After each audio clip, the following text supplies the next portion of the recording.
tal? Muy buenos días, amigos y amigas internautas. Qué bueno que nos acompañan en una nueva emisión de su programa El Salvador Today. Como siempre, es un verdadero placer poder llegar hasta donde ustedes se encuentran a través de la magia del internet y pues sus diferentes dispositivos. Falsedad ideológica, prevaricato, tráfico de influencias y actos arbitrarios son los 4 procesos que la Fiscalía mantiene abiertos por denuncias en contra de Apolonio Tovar, quien el pasado miércoles fue electo como Procurador de Derechos Humanos después de casi un mes de que la institución estuviera acéfala. El nuevo funcionario ha sido vinculado al FMLN y ha admitido haberle donado dinero a ese partido. Tovar viene a llenar una plaza que dejó Raquel Caballero, pero muy pocos están celebrando el nombramiento, que no da esperanzas de devolver el prestigio y la trascendencia que la institución tuvo después de los acuerdos de paz. Para hablar de esto precisamente hemos invitado a Yoshi Levan. Ella es defensora de derechos humanos, coordinadora del área de alianzas y tejido social de la Agrupación Ciudadana por la Despenalización del Aborto. Además forma parte de la Mesa por el Derecho a Defender Derechos y la articulación por una procuraduría para todas las personas. Yoshi, bienvenida. Muchísimas gracias. Mucho gusto, gracias por la invitación y un saludo también a los internautas que se conectan y están pendientes de este espacio informativo. Muchísimas gracias. Por supuesto que quiero recordarles que este primer bloque es una fina cortesía de Megablog. Los mejores bloques de concreto los encuentra aquí en Megablog. Visítelos en el kilómetro 34,5, carretera del Sitio del Niño a Quesaltepeque, San Juan Opico, La Libertad. Será un placer atenderle. Además, recuerde su sitio web megablog.com.sb. Además, permítanme por favor, antes de iniciar en forma la conversación, recordarle algunos de los principales titulares que desde ya puede encontrar en cronio.sb. Estos son: ANDA anuncia suspensión de agua potable en varios municipios de la capital. Además, seguirán las lluvias en el país para este miércoles, según advierte el Ministerio del Medio Ambiente y Recursos Naturales. Y en fotos, una mujer y un hombre son arrestados al no poder justificar la tenencia de $7,000 en efectivo. Yoshi, de nuevo le reitero el agradecimiento por estar aquí. Creo que nos ha sorprendido a muchos, me incluyo, por supuesto, el nombramiento del nuevo Procurador de Derechos Humanos, ¿no? Estuvo un poco cuestionado. Bueno, en realidad el proceso daba más esperanzas, ¿no? Porque lo abrieron, hubo más participación, las entrevistas fueron públicas. Sí. Creo que la primera buena señal, según señalaron pues muchas personas, es que se decidió cambiar a la persona que estaba antes, no que también ya había tenido varios señalamientos e incluso una sentencia de parte del Tribunal de Ética. ¿Cuál fue su primera impresión al escuchar la noticia de la elección de Apolonio Tovar como procurador?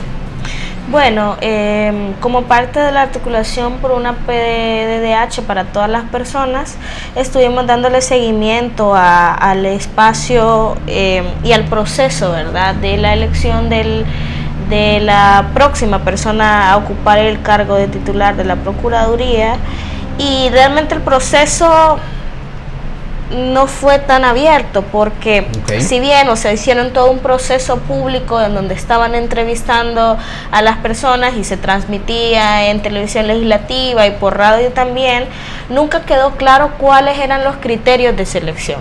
En otros procesos, por ejemplo en Guatemala, organizaciones que han estado muy de cerca, por ejemplo el DPLF, que acompañó un poco el proceso de elección en Guatemala, hacían como la comparación, ¿verdad?, de que debe existir como un barómetro, o sea, si no hay criterios, cómo se toma la decisión, y eso fue lo que siempre se cuestionó. No hubo una transparencia en cuáles eran esos criterios que estaban utilizando y que utilizaron al final de cuentas para hacer el proceso de selección. Y si bien es cierto, había una serie de preguntas base, algunos candidatos no le hacían ciertas preguntas y otros eran como muy enfáticos sobre ciertos temas, ¿verdad? Mirábamos, por ejemplo, que algunos candidatos y candidatas le hacían como mucho énfasis en temas sobre matrimonio igualitario y despenalización del aborto, y a otros no le hacían esos cuestionamientos, ¿verdad?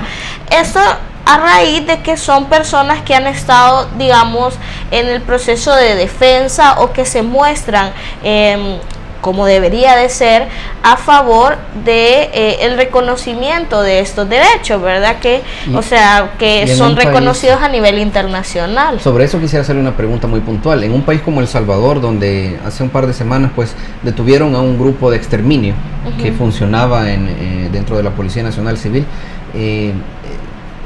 estos temas tal vez deberían estar primero antes que estos que los diputados han tratado de es que los derechos humanos no tienen como una categorización de estos son más importantes que otros.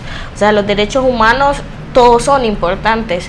Y es por eso mismo que los diputados no deberían de, por ejemplo, en el proceso de las entrevistas, hacer una diferenciación de que al final estos derechos son más importantes que otros, ¿verdad?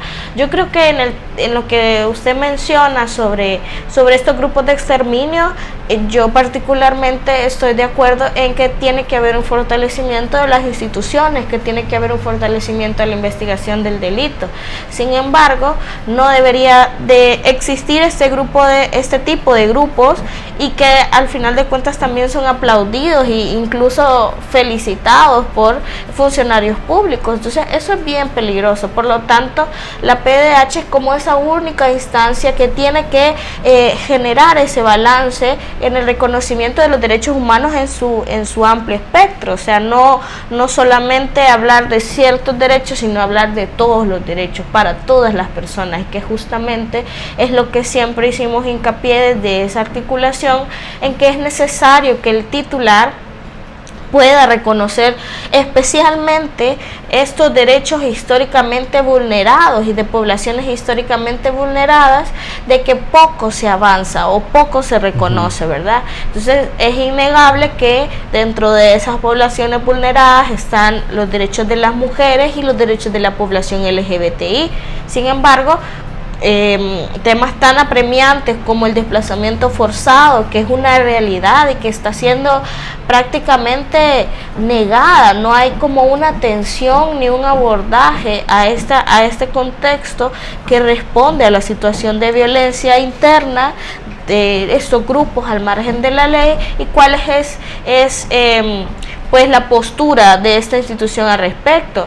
O este otro tema sobre la ley de reconciliación nacional que tanto ruido generó al interior de la Asamblea Legislativa, y que activó una movilización social bastante amplia en rechazo a la posibilidad de una nueva ley de amnistía, que niega al final de cuentas la necesidad de la reparación, principalmente a las víctimas, que deberían de ser el centro de cualquier instrumento jurídico que se decida o que se elabore en la Asamblea Legislativa. El centro son las víctimas y no se está tomando en cuenta. Entonces nos preocupa realmente que esta elección haya estado básicamente con los dados cargados. O sea que ¿Ustedes siguieron el proceso de votación que hubo hace una semana? Nosotros seguimos el proceso de votación y asistimos a varias de las entrevistas, si no presencial, al menos hacíamos el seguimiento en los canales comunicacionales de la Asamblea Legislativa, y sí, realmente era como muy preocupante. Nosotras incluso hacíamos preguntas y a veces no daba como el tiempo para hacer las preguntas, no estaba siempre toda la comisión, y pues eso, pues que nunca hubo claridad de un barómetro, nunca hubo criterios y que dijeran este puntaje le vamos a dar a ciertos criterios. ¿Y cuál fue el resultado entonces? Ya tiene una semana, digamos, el señor de estar en el cargo, ¿no? Sí. ¿Qué expectativa genera? A nosotros nos preocupa porque, pues sí, la elección ya está hecha, no se hizo con la transparencia que tendría que haberse hecho, no respondió, por ejemplo, a instrumentos jurídicos orgánicos de la Procuraduría, como la ley, el reglamento y la ley de la Procuraduría también. Pero nos preocupa ahora mismo que este titular en su primer entrevista en un medio muy reconocido, ¿verdad? Mencione que él es cristiano, por ejemplo. Yo personalmente no tengo ningún problema con las creencias religiosas, yo también creo. Sin embargo, no podemos mezclar principios religiosos con el accionar de un funcionario estatal, un funcionario de Estado. Por lo que ejercer su función para las personas que son afines a su creencia religiosa. Tendría que él hacer y ejercer su función para todas las personas. Y el decir soy cristiano, estoy a favor de la vida, la despenalización del aborto, no cree en la despenalización del aborto, no cree en el matrimonio entre personas del mismo sexo, se muestra muy ambiguo, por ejemplo, con el tema de la ley de reconciliación. Entonces esos tampoco son como muy buenos indicios de cómo va a ser su gestión. Nosotros esperaríamos que haya una apertura. La anterior funcionaria cerró muchos espacios, cerró muchas mesas. Entonces, una muestra de buena voluntad para la sociedad civil, que al final de cuentas estamos en el día a día haciendo Contraloría, y para la sociedad en general, que son los que se espera que responda a partir de su función, ¿verdad? Esperamos que abra esos espacios de diálogo, que abra esos espacios de relacionamiento nuevamente, de esas mesas que fueron cerradas, y que más bien se acerque a las personas que estamos trabajando en las distintas agendas, en los distintos temas, en los distintos frentes de lucha, para escucharnos, para poder trabajar en conjunto.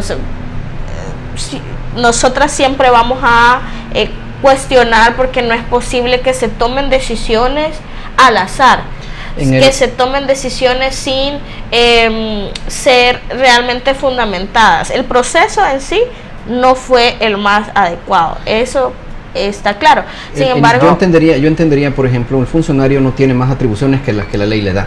Exacto. ¿Verdad? El señor puede ser cristiano, puede ser musulmán, judío, lo que está en su libertad, porque estamos en un país con libertad de religión. Ahora, la ley le da a él sus funciones, ¿no? Claro. ¿Por qué debería entonces estos preocuparnos? Que un funcionario, como usted lo señala, no venga y públicamente hable de sus creencias religiosas y sus creencias también, digamos, a un nivel más moral, ético, no lo sé, si eso no debe interferir con la forma en cómo él haga su labor.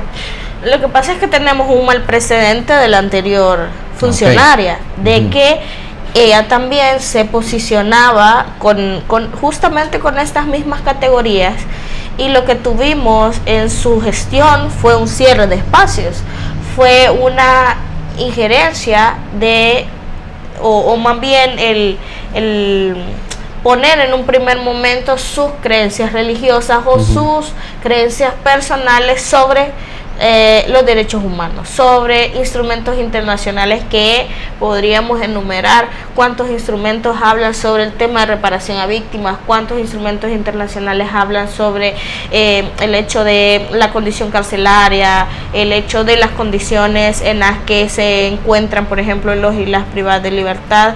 Que es muy importante que la gente entienda que en las cárceles no solamente hay pandilleros.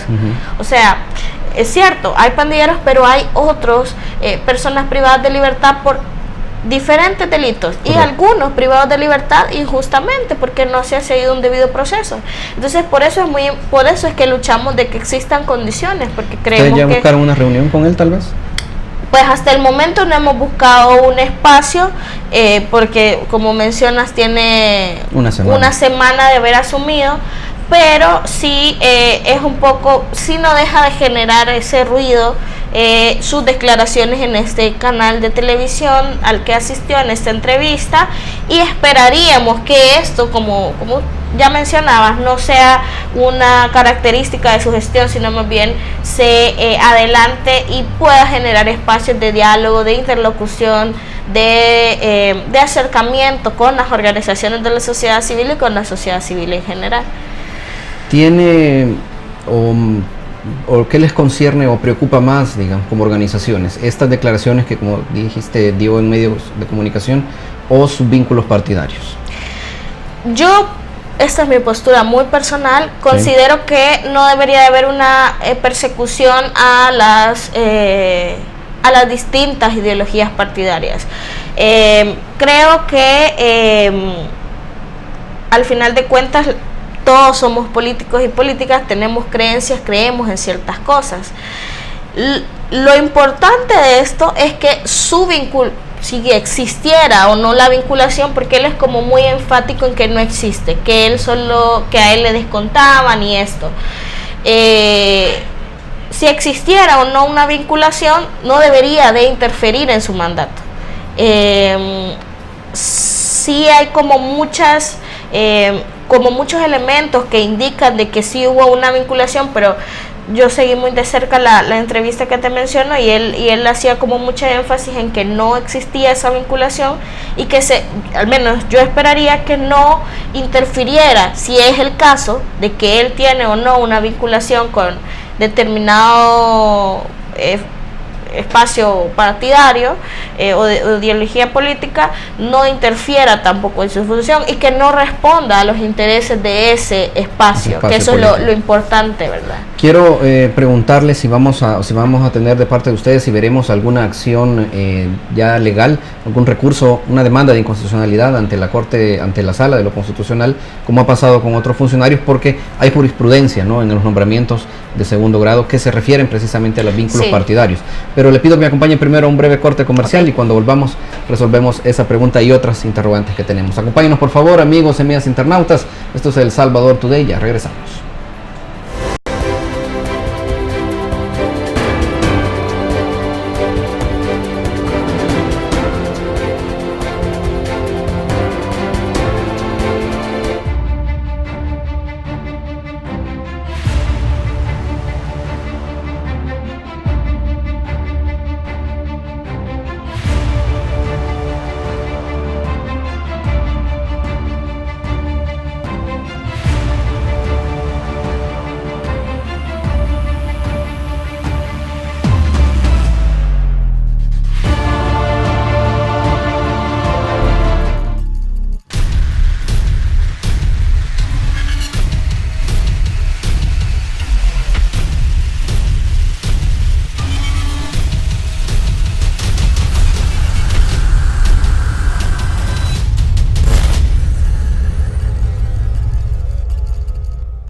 Si sabes que matas al planeta, ¿por qué seguís comprando papel? ¿Por qué ser esclavo de un horario cuando te damos la libertad de tener todo en tu mano siempre? Si la información pasa en cualquier momento, ¿por qué vas a esperar a que alguien te la cuente? En Diario Digital Cronio, dejamos en el pasado lo tradicional para que vivas el futuro con nuestra multiplataforma. Ingresa a www.cronio.sb. Noticias Online.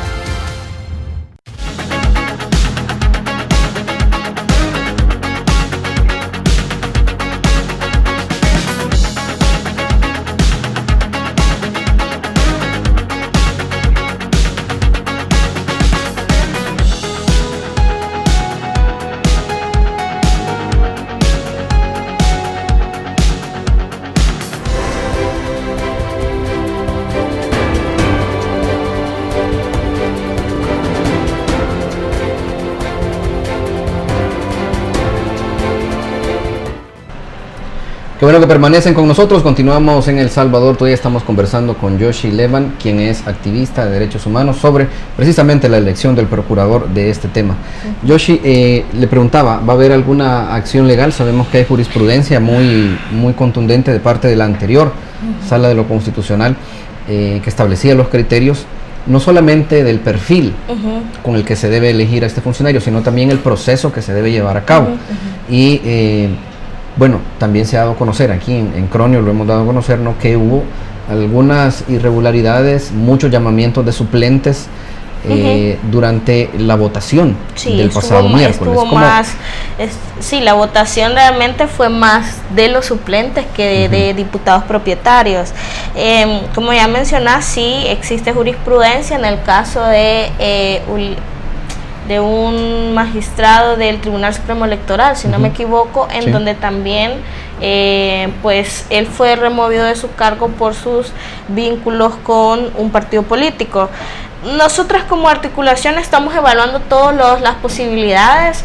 Realmente no estamos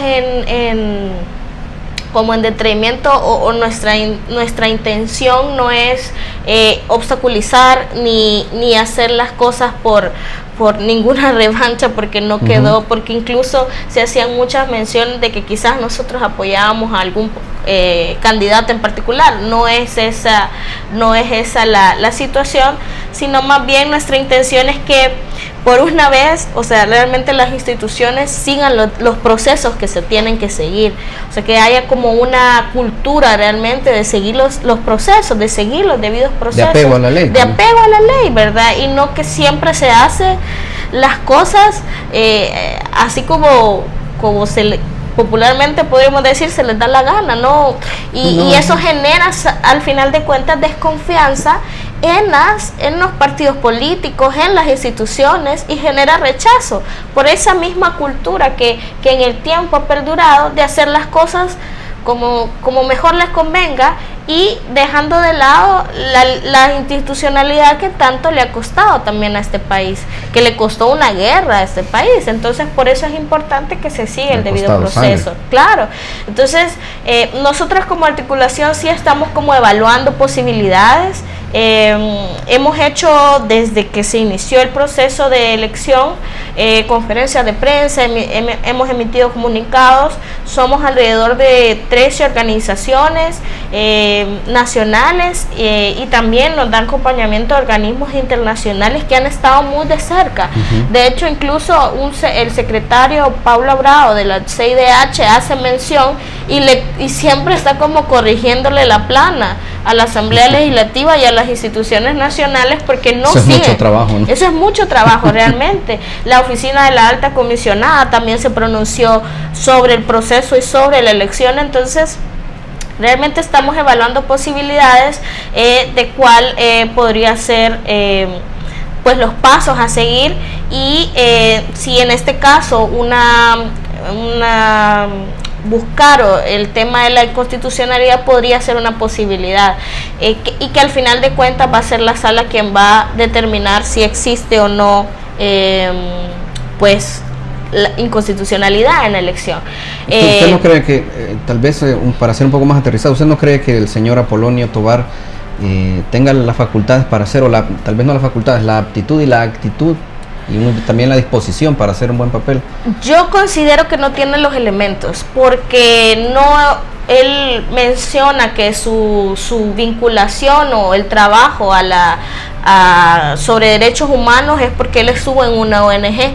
Eso no garantiza que tenga los conocimientos, eso no garantiza que tenga los elementos necesarios para ejercer una función basada en los derechos humanos, pues que sea como el centro de su gestión.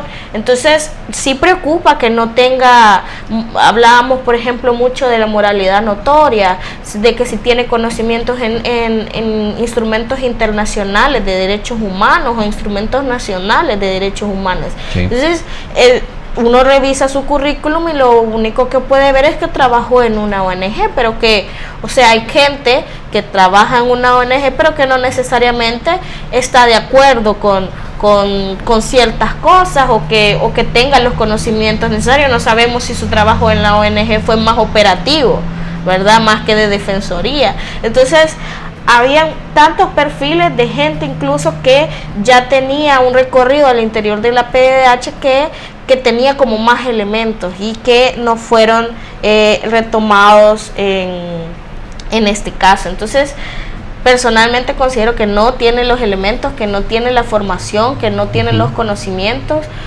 Sin embargo,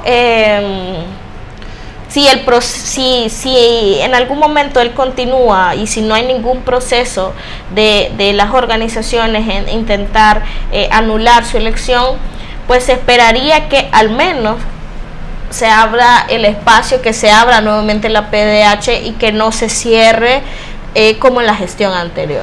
¿Usted a nivel personal, o tal vez como ustedes como institución, detectan que existe de parte de los partidos alguna intención de anular a la Procuraduría, que la institución, digamos, deje de ser inconveniente, incómoda tal vez para algunos sectores?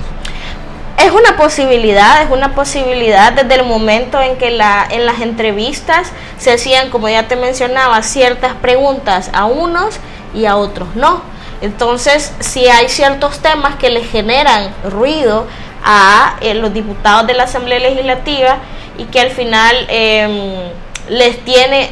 mandata a que al final de cuentas, por ejemplo, en el debate del aborto, que es un debate que le corresponde a la Asamblea Legislativa darlo, que le corresponde a la Comisión de Legislación y Puntos Constitucionales dar dictámenes o dar una resolución sobre las 2 propuestas de ley que existen en esa comisión y que hasta el momento solo están ahí, ni siquiera están en la agenda. Entonces, ya, por ejemplo, en la gestión de David Morales se hacía un llamado a que ese debate existiera y que con la gestión anterior desapareció. O sea, desapareció, por ejemplo, el reconocimiento a las personas trans, a las personas de la comunidad LGBTI, porque se cerraron las mesas. Entonces, claro, hay una intención de fondo de quitarle la fuerza, la representatividad o lo que representa para la sociedad civil, para las organizaciones defensoras de derechos humanos, lo que representa la PDDH. ¿A quién le resulta incómoda la Procuraduría? Pues al parecer a los partidos políticos, ¿verdad? Porque han hecho una elección a la medida, o sea, alguien que no les va a cuestionar tanto sus decisiones y que quizás no va a estar tan cercano a la población, que es lo que se espera, ¿verdad?, de esta institución. Esta institución fue creada como parte de los acuerdos de paz. ¿Por qué sigue siendo necesaria la Procuraduría? Yo creo que la Procuraduría continúa siendo necesaria porque a pesar de que venimos de un proceso de paz, todavía hay muchas deudas y que a pesar de que la sociedad civil organizada ha hecho hincapié en que esas deudas sean reparadas, todavía no hay una claridad de cuál va a ser el proceso. Y hablamos la ley de reconciliación nacional, la que pretenden aprobar sin consultarle a las víctimas y al pueblo. Esa es una deuda que se tiene. O sea, hay gente todavía que no ha podido encontrar a sus muertos. O sea, no ha podido enterrar a sus familiares, a sus amigos, de distintos bandos. O sea, aquí el punto no es si solo son la gente que estuvo afín a la guerrilla o la gente que estuvo afín a los militares. Aquí todos tendrían que tener derecho a un proceso de reparación, y que esta ley pues lo que pretende es dejar por fuera a las víctimas y darle más tiempo a que un montón de personas que estuvieron involucrados en crímenes de lesa humanidad pues ya prescriban, ¿verdad? Entonces que ya no puedan ser judicializados y que al final de cuentas es la poca justicia la que puede exceder estas personas que estuvieron involucradas durante el conflicto armado. Entonces sí es preocupante, ¿verdad? O en el tema de los derechos de las mujeres, que existen tantas leyes, pero que todavía no hay una aplicación real, ¿verdad? Y que, o sea, que existen instituciones, pero que tampoco tienen las facultades o la fuerza necesaria para hacer cumplir estas leyes. Usted señalaba algo que a mí me llama mucho la atención, y es que cuando decía, por ejemplo, que en las cárceles no solo hay pandilleros, porque me recuerda también tal vez una mala interpretación, a veces con malicia, siento yo que ha sido también mal difundido, pero tal vez usted tiene más autoridad para corregirnos en este aspecto, porque es una idea muy difundida, ¿no?, que la institución y que el tema de derechos humanos en general se trata de defender criminales. No puedo asegurar de dónde viene, digamos, este concepto, pero por favor aclárenos por qué debemos todos los salvadoreños preocuparnos en realidad por este tema. Porque al final de cuentas los derechos humanos los necesitamos que nos los reconozcan y los garanticen el Estado en su conjunto a todas las personas indistintamente. Hay ciertos funcionarios que han intentado quitarle la importancia al reconocimiento de los derechos humanos y que es muy muy grave. Como cuando estábamos fuera del aire, yo te mencionaba que incluso aplauden, por ejemplo, los grupos de exterminio y este tipo de cosas, que a mí me parece totalmente incorrecto, nefasto. Yo considero que hablar de derechos humanos no es solo hablar, como ya hablamos, de los pandilleros o de los privados de libertad. Hablar de derechos humanos es hablar del acceso al derecho al agua, es hablar del reconocimiento a la soberanía alimentaria, que se reconozca la alimentación como un derecho humano, que en este país no está reconocido, que no tenemos una ley general de aguas, que las empresas en este momento tienen mayores facultades que nosotros como población, y lo vemos. Ahora vamos a estar como 4 días sin agua, sí, porque están en teoría reparando un espacio de anda, pero Coca-Cola nunca se queda sin agua para seguir produciendo Coca-Cola, pero nosotros sí. O sea, hay comunidades que pasan meses enteros sin que le caiga una gota de agua, sin que le llegue el agua, y tienen que estar gastando extra para que una pipa le lleve su garrafón o que le lleve su barril, y con eso pasan otro mes hasta que vuelve a llegar, si es que llega en algún momento el agua. De eso hablamos de los derechos humanos, no solamente son eso que intentan hacer creer que es defender criminales, y quienes abogamos por los derechos humanos defendemos criminales. No es así.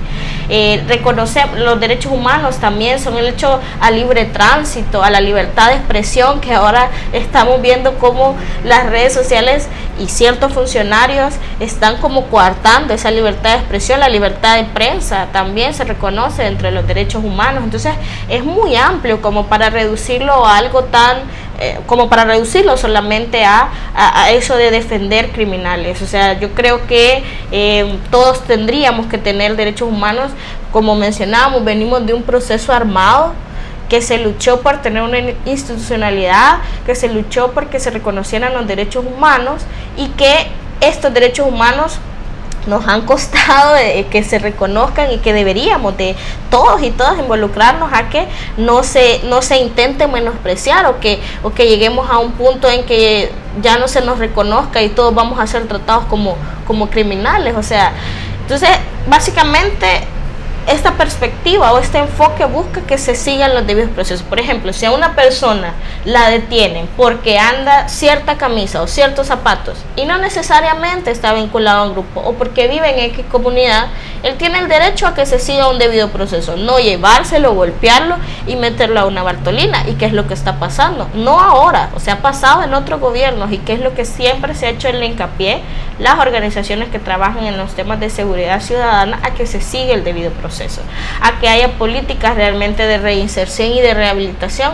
Las cárceles no son un espacio para que vayas a pagar la pena. En teoría debería ser un espacio en donde puedas reflexionar lo que hiciste y también tengas oportunidad, una vez salir de ahí, de reinsertarte, pero sabemos que en la práctica eso no es real. Entonces eso también es parte de la lucha de muchas organizaciones que trabajan derechos humanos, que todas las personas deberíamos de tener acceso a ellos y deberían de reconocérselos.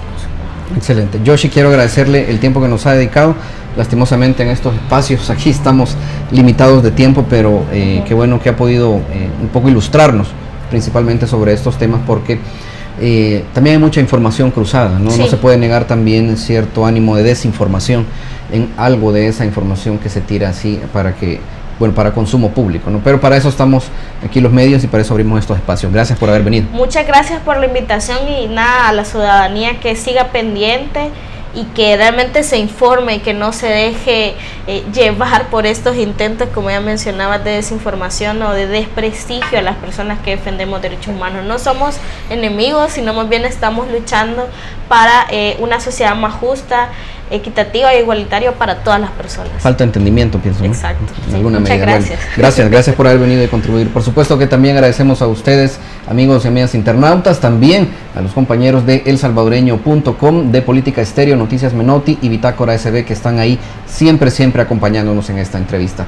Recuerden, el costo de desentenderse de la política es ser gobernado por lo peor que la sociedad tiene para ofrecernos. Será hasta la próxima.